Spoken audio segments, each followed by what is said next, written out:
ذرا دیکھ کہ 19 ماہ رمضان میں جو کچھ تیرے مولا علی نے ساری رات کیا ہے، کیا ہے یاد آپ کو کہ مولا علی فیصلہ کر چکے تھے اس ماہ رمضان میں کہ ہر روزہ اپنی ایک اولاد کے گھر افطار کرتے تھے۔ نتیجہ یہ نکلا 18ویں روزے کی افطاری کی باری حضرت ام کلثوم کے گھر میں آئی، اور کتنا عجیب ہے یہ منظر۔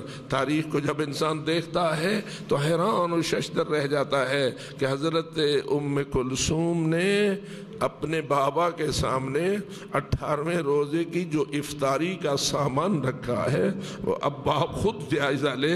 امیر المومنین اس وقت حاکم وقت ہیں، حکومت آپ کے دست قدرت میں ہے۔ اب وہ زمانہ نہیں ہے کہ جب حاکم کوئی اور ہوتا تھا، حکومت بھی مولا کے پاس ہے، خلافت بھی مولا کے پاس ہے، امامت بھی مولا کے پاس ہے، دینی اور دنیاوی سارے اختیارات مولا کے دست قدرت میں ہیں۔ لیکن جب بیٹی کے گھر روزہ چھوڑنے کے لیے آئے ہیں تو کیا افطاری کا سامان ہے؟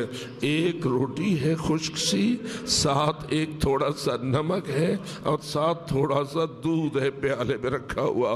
امیر المومنین کے سامنے جو بیٹی نے یہ افطار کا سامان رکھا، اب ذرا غور کیجئے کتنا سادہ ہے یہ افطار کا سامان، دودھ تھوڑا سا نمک، ایک روٹی۔ لیکن تیرے مولا کا جملہ بڑا عجیب تھا، فرماتے ہیں بیٹی میں نے تیرے نانا کو کبھی نہیں دیکھا کہ انہوں نے ایک وقت میں ایک روٹی کے ساتھ 2 سالن استعمال کیے ہو۔ تم نے 2 چیزیں روٹی کے ساتھ رکھ دی ہیں، ان میں سے ایک کو اٹھا لو، اس لیے کہ تیرے نانا رسول کی رسم اور سنت یہ نہیں ہے۔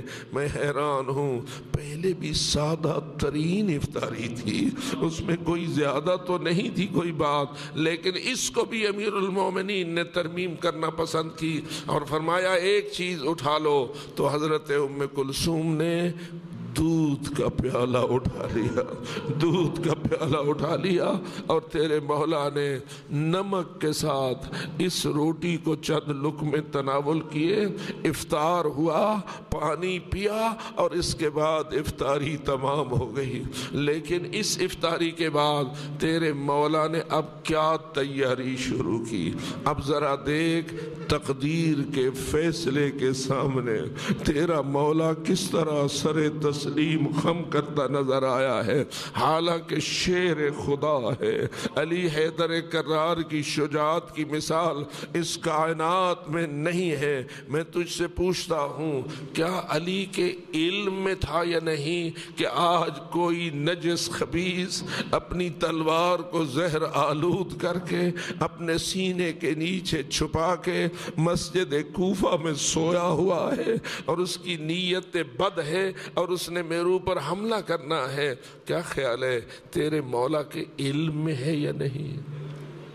جی علم میں ہے۔ یہی وجہ ہے، روایت یہ کہتی ہے کہ حضرت مصلی کو چھوڑ دیتے تھے، زیر آسمان چلے جاتے تھے اور جا کے دیکھتے تھے آسمان کی نشانیاں، اور پھر پڑھتے تھے انا للہ و انا الیہ راجعون، انا للہ و انا الیہ راجعون۔ یہ جملہ، یہ آیت الہی کب تلاوت کی جاتی ہے؟ جب کسی کی موت کا تذکر آتا ہے یا موت کو یاد کیا جاتا ہے۔ علی اپنی موت کو یاد کر رہے ہیں اور پڑھ رہے ہیں انا للہ و انا الیہ راجعون۔ میں آپ سے پوچھتا ہوں، کون سی بیٹی ہے جو اپنے باپ کے زبان اقدس سے انا للہ سنے اور متاثر نہ ہو؟ حتماً حضرت ام کلثوم متاثر ہو رہی ہیں، قلب ان کا غمگین سے غمگین تر ہوتا چلا جا رہا ہے، لیکن بابا کے سامنے کوئی اظہار کرنا پسند نہیں کر رہی۔ بابا کبھی باہر نکل جاتے ہیں، پھر فرماتے ہیں ہاں مجھ سے اسی رات کا وعدہ کیا گیا ہے، واللہ مجھ سے اسی رات کا وعدہ کیا گیا ہے۔ گویا بی بی طاہرہ کے سامنے اس جملے سے بھی مزید روشن ہو رہا ہے کہ کوئی وعدہ ہے جو علی سے لیا گیا ہے۔ لینے والا کون ہے؟ وہ جو تقدیر بنانے والا ہے۔ اس لیے میں یہ کہوں گا، علی کی تقدیر کا مالک کون؟ علی کی تقدیر کا مالک کون؟ اللہ۔ لہذا اللہ سے انکار کی کوئی گنجائش نہیں ہے۔ علی تو آئے ہی اس لیے ہے کہ منوائیں کہ میرا مالک کون ہے، میرا مقدر کون ہے، اور میرے اختیار زندگی و موت کس کے دست قدرت میں ہے، اس کا فیصلہ تھا۔ اس لیے فرماتے ہیں واللہ، اسی رات کا مجھ سے وعدہ کیا گیا ہے۔ ساری رات مصلی اور پھر آسمان کو دیکھنا، انا للہ پڑھنا، اس وعدے کا تذکرہ کرنا۔ ام کلثوم بی بی سنتی رہی اور اپنے دل میں غم کو جگہ دیتی رہی۔ پھر اظہار کیا تو کب اظہار کیا؟ روایت کے مطابق اس وقت اظہار کیا جب نماز فجر کا وقت قریب ہوا، دروازے پہ آ کر کسی نے نماز کے لیے دق الباب کیا، بلایا، علی نے اپنا لباس پہنا اور چلے صحن کی جانب۔ جو ہی صحن کی طرف نکلے، اب روایت کہتی ہے کہ بی بی سامنے آئی اور بڑی معذرت کے ساتھ یہ عرض کرنے لگی، بابا کیا ہو نہیں سکتا آج کسی اور کو نماز پڑھانے کے لیے بھیجو؟ کیا ہو نہیں سکتا؟ آج بعض روایات نے نام بھی ذکر کیا ہے، آج اپنے فلاں بھانجے کو نماز پڑھانے کے لیے بھیج دو۔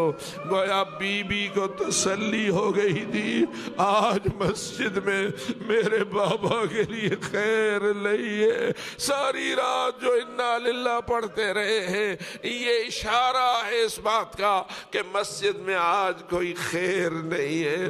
بی بی یہ کہتی ہے بابا کسی اور کو نماز پڑھانے کے لیے بھیج دو۔ اب سنو کہ تیرے مولا کا جواب کیا تھا۔ جواب میں فرماتے ہیں میری بیٹی، میری دختر نیک اختر، اللہ کے فیصلوں کو ٹالا نہیں جا سکتا، اللہ کی تقدیر کو ٹالا نہیں جا سکتا۔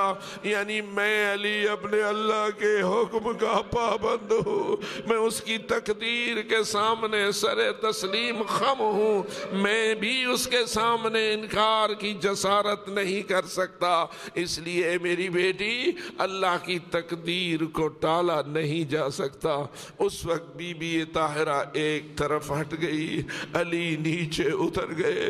نیچے کچھ بطخیں تھیں یا مرغابیاں تھیں، مشہور یہ ہے کہ بطخیں تھیں، اور انہوں نے مولا کے بارے میں پتہ نہیں ان کو کس نے بتا دیا تھا، ان بطخوں کو کس نے اشارہ کر دیا تھا۔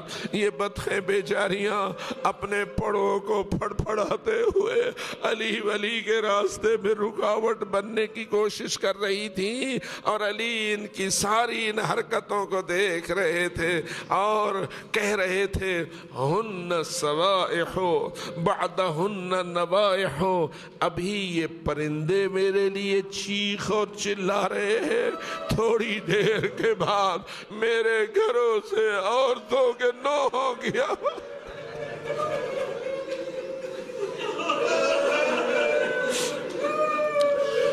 ہن سوائح بعدہن نوائح، ابھی ان پرندوں کی چیخیں بلند ہو رہی ہیں، کچھ دیر بعد نوحہ کرنے والی بیویوں کے نوحے بلند ہو جائیں گے۔ اور اس کے بعد امام حضرت ام کلثوم کی طرف متوجہ ہوتے ہیں، فرماتے ہیں بیٹی یہ مخلوق خدا پرندے ہیں، ان کو اپنی گرفت میں رکھو تو ان کے آب و دانہ کی ذمہ داری کو نبھاؤ، اور اگر تم اپنے آب و دانہ کی ذمہ داری ان پرندوں کی نہ نبھا سکو تو پھر ان کو آزاد چھوڑ دو، اللہ کی زمین وسیع ہے، ہے، یہ اپنا رزق کو خود تلاش کر لے گی، تم پر ذمہ داری ہے اگر اپنی گرفت میں رکھو تو ان کو پانی مہیا کرو۔ میں کہتا ہوں ہائے میرے مولا، آپ کو پرندوں کا کتنا احساس ہے، آپ کو ان پرندوں کا کتنا احساس ہے،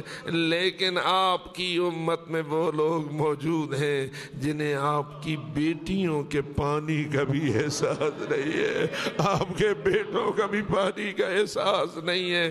اگر ایسا نہ ہوتا تو کبھی امام مظلوم کی قبر پر سید سجاد اپنی انگوشت سے یہ نہ لکھتے ھذا قبر حسین ابن علی الذی قتلوہ عطشانا۔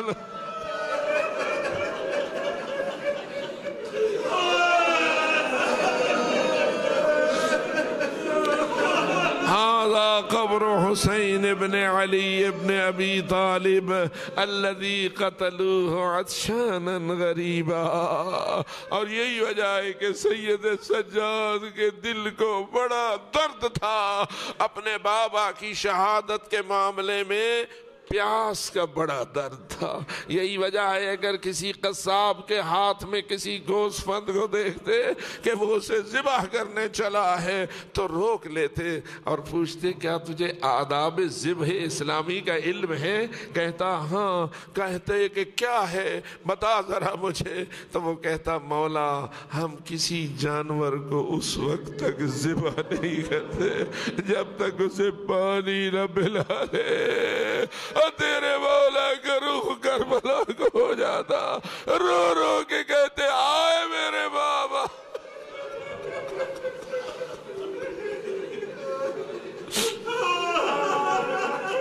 ہائے میرے بابا، یہ مسلمان تو جانوروں کو بھی پیاسا ذبح نہیں کرتے، کر دیا ہے تو زہرا کے لال کو بہتے دریا کے کنارے پیاسا ذبح کر دیا ہے۔ عزاداران گرامی قدر، حضرت جناب امیر المومنین نے اپنی بیٹی کو ان پرندوں کے بارے میں تلقین کی اور پھر اس کے بعد باہر نکلنا چاہ رہے تھے تو روایت کہتی ہے کہ آپ کی ابا کا دامن دروازے سے الجھ گیا، دروازے سے الجھ گیا تو امام نے فرمایا اشدد حیاضیمک للموت، اے علی اپنی کمر موت کے لیے باندھ لو، فإن الموت لاقیک۔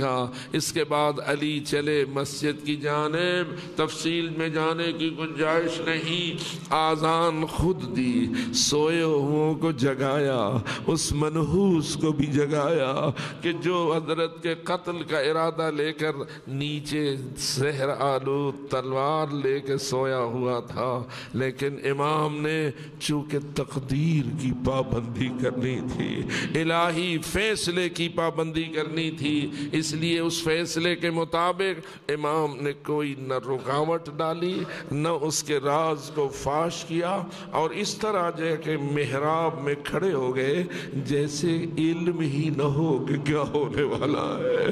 یہ اطمینان قلب اسی کو نصیب ہو سکتا ہے جو تقدیر الہی کو جاننے کے باوجود اس کی پابندی کا عہد کیے ہوئے ہو، جیسا کہ فرماتے تھے مجھ سے اسی رات کا وعدہ کیا گیا تھا۔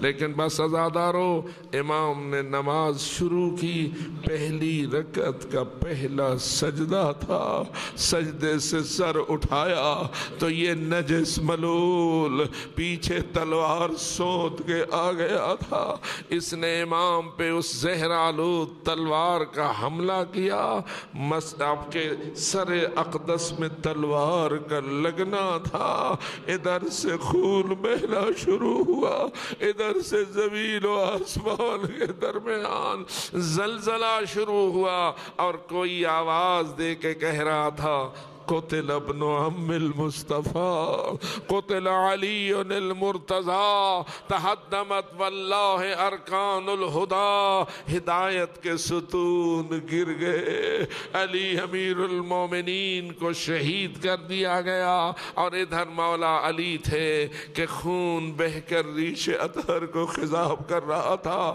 چہرے کو رنگین کر رہا تھا، اور اس تلوار کے ظالمانہ اثر کی وجہ سے اس لیے کہ ذہن انتہائی تیز تھا۔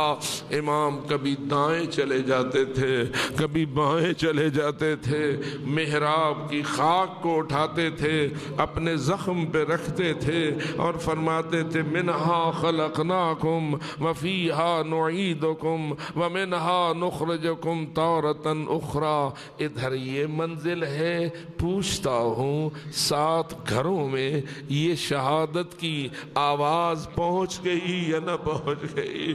پہنچی ہے تو حسن دوڑے ہیں، پہنچی ہے تو امام حسن مسجد کو دوڑے ہیں، لیکن میں پوچھتا ہوں حسن تم دوڑ رہے ہو، تمہاری بہنیں کیوں نہیں دوڑ رہی؟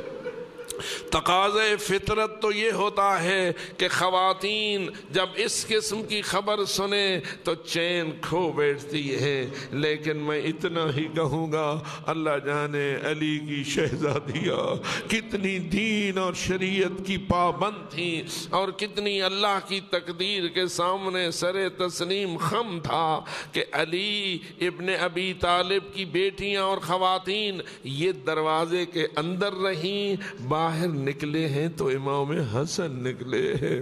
لیکن تاریخ یہ کہتی ہے امام حسن پہنچے، علی حیدر کرار خون میں نہائے ہوئے تھے، بالخصوص چہرہ خون سے تربتر تھا، ریش اطہر خضاب تھی، لیکن جب امام حسن نے سنبھالنا چاہا تو آواز دی اے میرے حسن بیٹا مجھے بات کو سنبھال لینا، پہلے انہیں نماز پڑھاؤ، پہلے ان کو نماز پڑھاؤ۔ آذان سن کے لوگ نمازی آ گئے تھے، اب علی کی یہ منزلت ہے اور یہ حالت ہے اور فرما رہے ہیں ان کو نماز پڑھاؤ۔ آپ کا کیا خیال ہے حسن نے نماز پڑھائی یا نہ پڑھائی؟ بابا کا حکم مانا یا نہ مانا؟ اب آئیے جائزہ لیجئے، بابا کا یہ حال ہے، امام حسن مصلی امامت پہ آ گئے، پیچھے جتنے نمازی تھے انہوں نے صف باندھی، نماز شروع ہو گئی۔ اب پتہ چلا کہ نماز اور عزاداری کا کتنا گہرا رشتہ ہے، وقت عزاداری کا بھی ہے اور وقت نماز کا بھی ہے، لیکن تاریخ رقم کر چکی ہے، عزاداری میں نماز ہو رہی ہے، نماز میں عزاداری ہو رہی ہے۔ اگر اس کو یوں کہہ دوں، اگر آپ اس وقت مسجد کوفہ میں ہوتے اور آپ اپنے مولا کا یہ حال دیکھتے تو بتائیے آپ کے آنسو رکتے؟ آپ کی دھاڑیں رکتی؟ آپ کے اوپر آپ تو 1400 سال بعد ہم جیسے گناہگاروں کی زبان سے واقعہ سن کے برداشت نہیں کر پا رہے۔ شنیدن کے بود مانند دیدن، سننا کچھ اور ہوتا ہے، دیکھنا کچھ اور ہوتا ہے۔ سامنے مولا ہے، چہرہ خون میں ڈوبا ہوا ہے، ریش اطہر خون میں غلطان ہے، کبھی دائیں کبھی بائیں جا رہے ہیں، لیکن امام حسن نے یقیناً بابا کے فرمان پر عمل کیا، مصلی پہ آ گئے اور پیچھے صف باندھ لی۔ اب میرا دل تو یہی کہتا ہے نا، جو نماز پڑھ رہے ہوں گے ان کے آنسو رکے نہیں ہوں گے۔ نماز بھی ہو رہی تھی، گریہ بھی ہو رہا تھا، عزاداری بھی ہو رہی تھی اور نماز بھی ہو رہی تھی۔ بالآخر مولا نے بیٹھ کر نماز پڑھی، امام حسن نے کھڑے ہو کر نماز پڑھائی، نماز تمام ہوئی، بس آخری جملہ۔ اب امام حسن آگے بڑھے، اپنے بابا کو سنبھالا، بابا غشی میں چلے جاتے تھے، کبھی افاقہ ہو جاتا تھا اس لیے کہ زہر سر مرتب ہو رہا تھا، گود میں لیا علی مولا کا سر امام حسن مجتبیٰ نے اور رونا شروع کر دیا۔